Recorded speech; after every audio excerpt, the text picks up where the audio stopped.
Hi, boys and girls. Welcome back to Children's Church Online. We've been spending a few months finding out the answer to this question. Who does God say I am? Today, we'll discover that we are growing in God. That makes me think about plants. Do any of you help to grow a garden at your house? Years ago, I used to grow a vegetable garden, but since then, I've switched up and I now do a flower garden.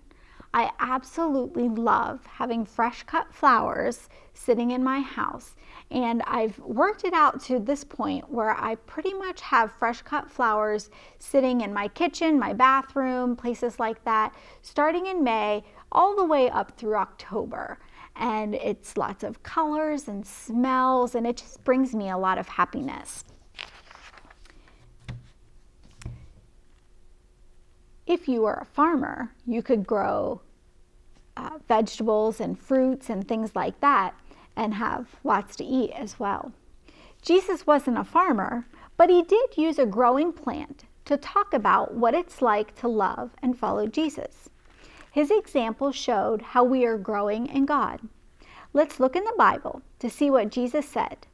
The Bible is amazing.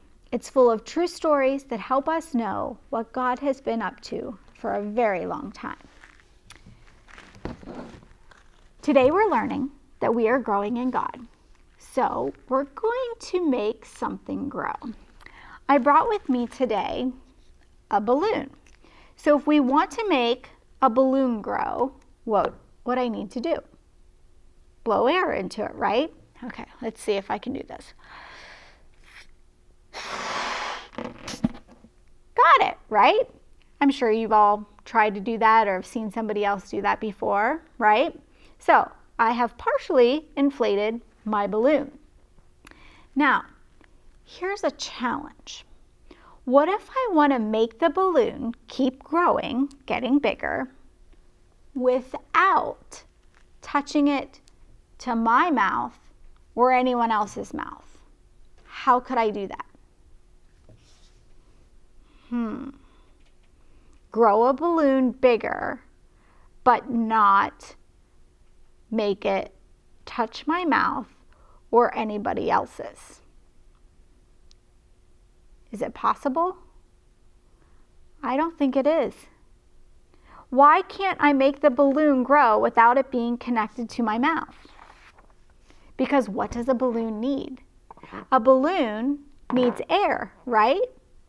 That's kind of like what Jesus said about how we grow in God. So I'm going to let the air out of my balloon. It makes a funny sound. And listen to what the book of John, chapter 15, verses 4 and 5 says. Remain in me, and I will remain in you. No branch can bear fruit by itself. It must remain in the vine. Neither can you bear fruit unless you remain in me. I am the vine, you are the branches. If a man remains in me and I in him, he will bear much fruit. Apart from me, you can do nothing. Why can't we grow without being attached to Jesus? Just as a balloon needs air to grow bigger, we need Jesus to grow in faith. Growing in faith isn't about getting bigger. It's about living more and more like God says to live. We are growing in God when we stay strong in a friendship with Jesus. Jesus said we're like the branches connected to him, the vine.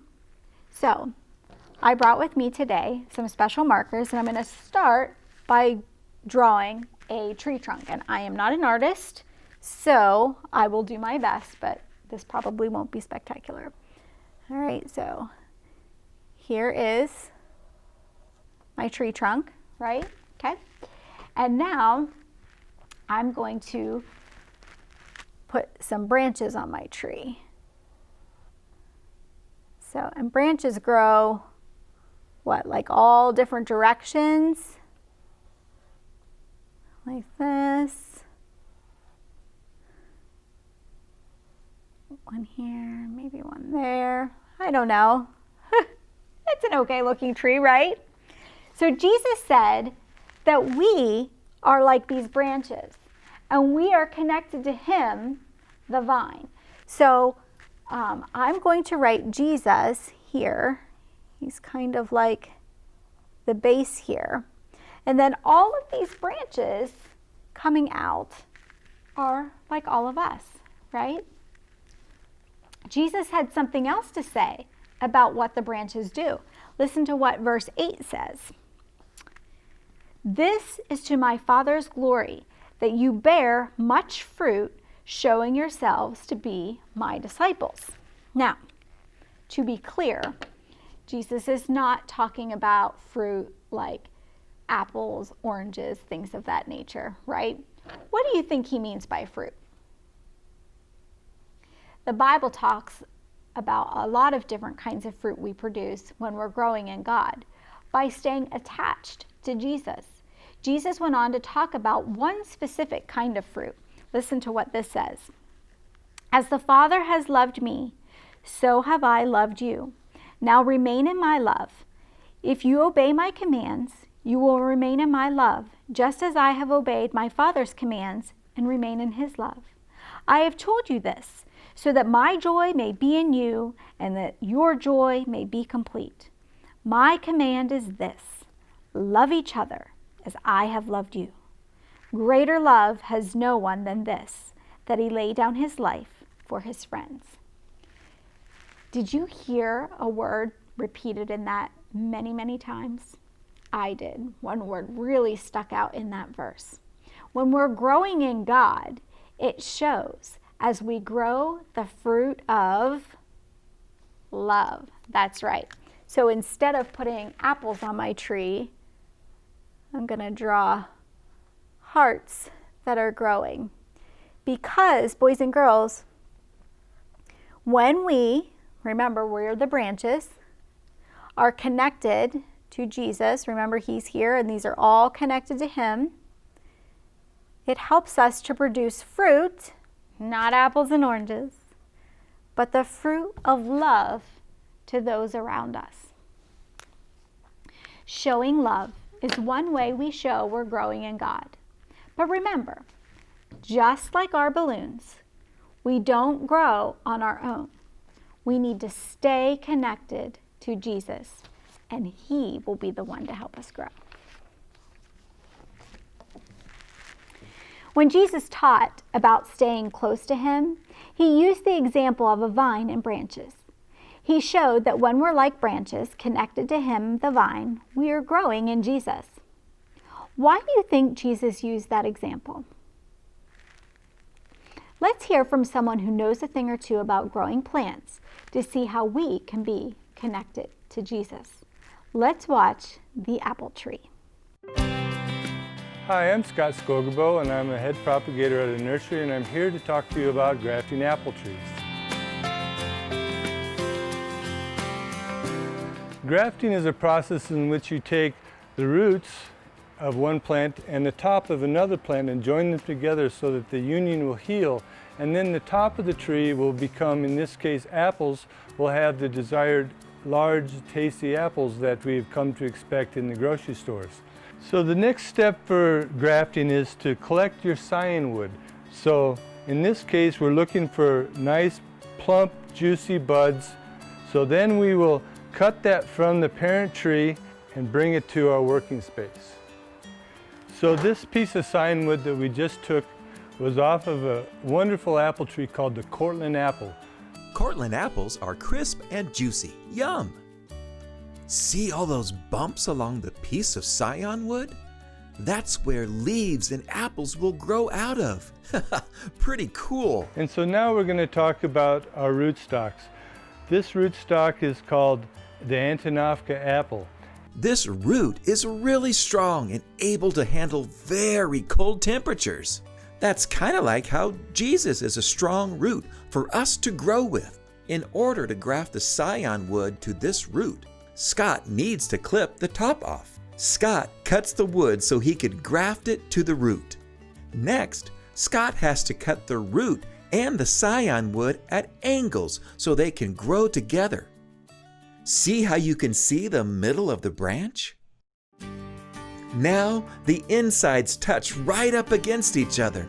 That helps the scion wood get the nutrients and strength it needs from the strong root. Just like we get strength when we grow in Jesus. Scott uses a piece of grafting rubber to hold the root and the scion wood together. They need to stay connected to grow together, like we need to stay connected to Jesus. The final two steps that we have to finish this graft is to paint grafting seal onto the cut edges. And the reason I do this so that the sap then will flow up into the scion piece to give it nourishment and food. So I want to show you what an apple looks like 3 weeks after it has been grafted. Wow, look how the branches have grown together. Now the Cortland apples can grow because they're attached to a good, strong root. When we stay attached to Jesus, we grow with God. After just one season, this tree will be about 3 to 4 feet tall. And after 2 years, it will be taller than you.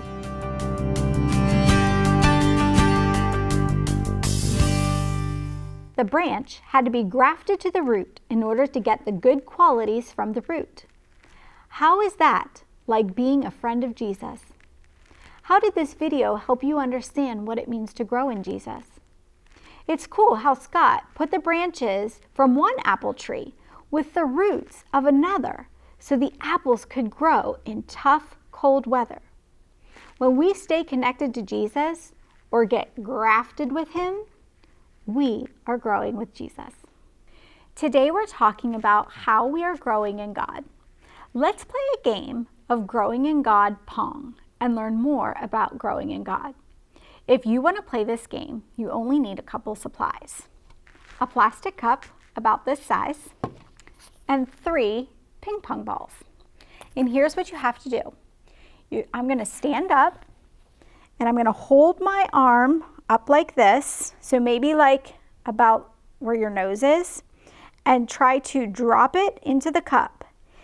If it bounces out, I have to start all over and I have to do all 3. If I get them all in, then I score a point. So let's see how I do here. Nope, that one I would have to start over. Okay, here we go again. Oh, come on. Okay, I got 1 in.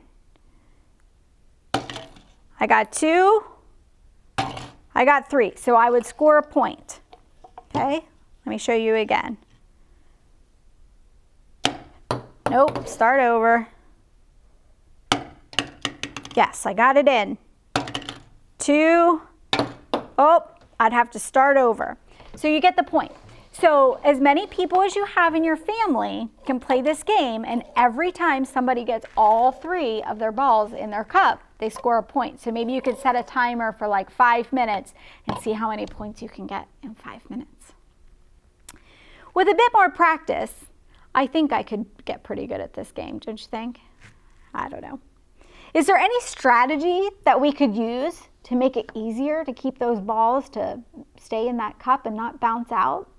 Or do you think it's just luck? Is there any balls that were easier or harder to have stay in? Like the first one really seemed to want to bounce out. But then once that first one was in there, it seemed like the other 2 were willing to stay more in place, right? As we've grown, the challenges that we face in life will also grow. Life's getting harder and more complicated as you get older. But here's some good news. We're growing in God. And as we follow him longer, we learn to trust him more. And he can bring us through harder challenges. As we see how he has come through in the past, we are more confident about our futures. Remember, boys and girls, Jesus is the vine and we are the branches. And with him, we are growing in God. Have a good week.